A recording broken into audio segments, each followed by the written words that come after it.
So guys, আজকে কিন্তু আপনারা বাংলাদেশ এবং ভুটানের ম্যাচটা দেখলেন, টিভির মাধ্যমে দেখছেন বা যারা মাঠে গিয়ে দেখছেন তারা কিন্তু খুব ভালো একটা এক্সপিরিয়েন্স নিতে পারছেন। আর যারা টিভিতে বা মোবাইলে দেখছেন তারাও কিন্তু খুব ভালো একটা এক্সপিরিয়েন্স নিতে পারছেন। তো যাই হোক, আজকে মূলত বাংলাদেশ এবং ভুটানের সাথে খেলার বিভিন্ন বিষয়গুলো নিয়ে আলোচনা করব। সেই সাথে আরও একটা খুশির খবর আছে, যেটা শুনলে কিন্তু আপনারা খুবই খুশি হবেন। তো বিশেষ করে বাংলাদেশের যে সকল ফুটবল প্রেমীরা আছে তারা তো অবশ্যই খুশি হবে এই ব্যাপারটা শুনে। তো যেমনটা আপনারা সবাই জানেন যে বাংলাদেশ কিন্তু আজকে ভুটানের সাথে একটা প্রীতি ম্যাচ খেলছে। 10ই জুন সিঙ্গাপুরের সাথে ম্যাচ আছে, এর আগে একটা প্রীতি ম্যাচ খেলছে। তো এই প্রীতি ম্যাচেই কিন্তু স্টার্টিং 11-এ ছিল হচ্ছে হামজা চৌধুরী, ফাহমিদুল, যারা যারা বাংলাদেশের ফুটবল প্রেমীরা যাদেরকে দেখতে চাইছিল, হাবিয়ার কাবরেরা ঠিক তাদেরকে রাখছে।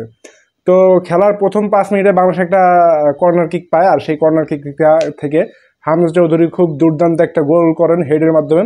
এটা ছিল তার হচ্ছে বাংলাদেশের জার্সি গায়ে প্রথমবারের মতো গোল করা। তো এটা ছিল মূলত তার জন্য একটা গর্বের ব্যাপার।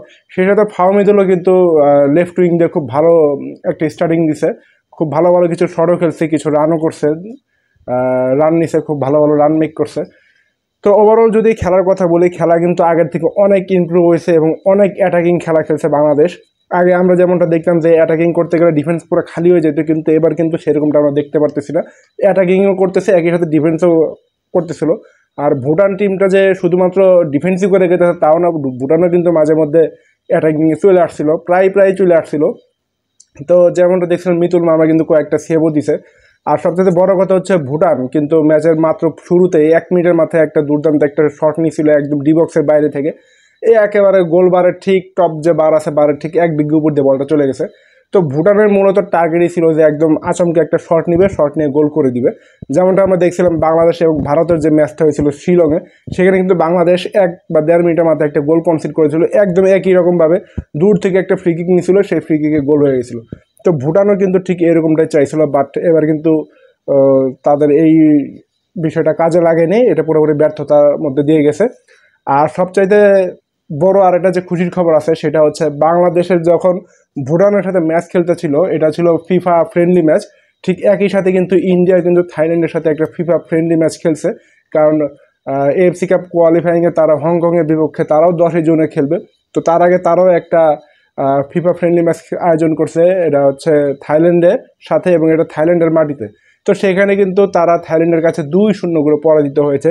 তো যেখানে বাংলাদেশ ভুটানের সাথে 2-0 গোলে জিতেছে, সেখানে কিন্তু তারা থাইল্যান্ডের সাথে 2-0 গোলে হেরেছে।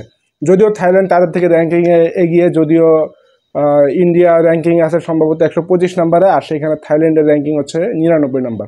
তো তাদের র্যাঙ্কিংয়ের মাঝখানে একটা বিস্তর ডিফারেন্স আছে, তারপর 2 গোলের একটা হার।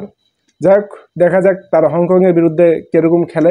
একই সাথে বাংলাদেশ এবং সিঙ্গাপুরের ম্যাচে 10ই জুন আছে, তো দেখা যাক সেই ম্যাচটাও বাংলাদেশ কীভাবে খেলে। আর এই বাংলাদেশ এবং ভুটান ম্যাচের যে কিছু পজিটিভ দিকগুলোর কথা যদি আমি বলি, দেখেন আগে বাংলাদেশ খুব একটা অ্যাটাকিংয়ে যাইতে পারতো না, আর এখন বাংলাদেশ কিন্তু লেফট উইং দিয়ে অ্যাটাকে যাইতেছে, রাইট উইং দিয়ে অ্যাটাকে যাইতেছে, সেখান থেকে কাটব্যাক করতেছে, কাটব্যাক করে পোস্টে শট নিতেছে। ভুটানের গোলকিপার কিন্তু বেশ কিছু ভালো ভালো সেভও করেছে, আপনারা যেটা দেখেছেন। তো যাই হোক, ম্যাচটা ছিল একদম জমজমাট। আর গ্যালারির কথা কি বলবো, গ্যালারি ছিল পুরোপুরি একে ভরপুর গ্যালারি। আর 10ই জুনের যে গ্যালারি, সেটার কথা কি হবে সেটা তো আপনারা বুঝতে পারতেছেন। আর ভাই পোলাপান তো পুরোপুরি পাগল হয়ে গেছে একেবারে, মনে করেন স্টেডিয়ামে ঢুকবে, স্টেডিয়ামে ঢুকতে যায় স্টেডিয়ামে গেট মেট সব ভেঙে চুরে ফেলাইছে। মানে বাফুবে এটা নতুন কমিটির এটা প্রথমবারের মতো, তো পোলাপান বিভিন্নভাবে কনসিডার করতেছে, কনসিডার দিলাম আমরা। তারপরেও খুব ভালো মানের একটা ফুটবল ম্যাচ তারা চাইছে এবং ফুটবল ম্যাচ তারা পাইছে। তো যাক, তাদের যে সাধারণ যে জনগণ আছে তাদের এক্সপেকটেশন আছে হচ্ছে এই যে ম্যাচ থেকে বাফুফের যে ধরনের অব্যবস্থাপনাগুলো চোখে পড়ছে, এইগুলো যাতে সিঙ্গাপুর ম্যাচের আগে এই অব্যবস্থাপনাগুলো যাতে চোখে না পড়ে, সেই জন্য কিন্তু তারা বাফুফেকে জানিয়েছে বিভিন্নভাবে। তো যাই হোক, আশা করি বাফুফে এর মধ্যে আরও বেশি অ্যাক্টিভ হয়ে যাবে। আর আজকের ম্যাচে বিভিন্ন ধরনের স্পন্সর দেখলাম, যেমন টেকনো মোবাইল, আরও বিভিন্ন স্পন্সর দেখলাম। আগে তো বাফুফে কোনো স্পন্সরই পাইতো না, এখন দেখি ওই মাঠের চারপাশে যে বিল বোর্ড থাকে, কি বলে এটাকে, লাইটিং জ্বলে, সেখানে টেকনো চলতেছে, গ্যালারির মধ্যে টেকনো স্টিকার মারা। মানে এখন খালি স্পন্সর আর স্পন্সর, স্পন্সর রাখার মতো জায়গা নেই বাফুফের কাছে। তো যাই হোক, এই ছিল মূলত আজকের ভিডিওটি যদি ভালো লাগে অবশ্যই লাইক, কমেন্ট এবং সাবস্ক্রাইব করে দিবেন। আর আশা করি ইন্ডিয়া এর পরের ম্যাচটাও হারবে। কারণ ইন্ডিয়া কিন্তু র্যাঙ্কিংয়ে এই গ্রুপের মধ্যে সবচাইতে হাই কোয়ালিটি। তো ইন্ডিয়া যদি পরের ম্যাচটা হেরে যায় আর বাংলাদেশ যদি এই পরের ম্যাচটা জিততে পারে তাহলে কিন্তু বাংলাদেশের জন্য প্লাস পয়েন্ট হবে এবং হোপফুলি আমরা আশা করতেছি আমরা এশিয়ান কাপে কিন্তু কোয়ালিফাই করতেই পারবো। তো যাই হোক, আজকের মতো বিদায় নিচ্ছি। ধন্যবাদ সবাই।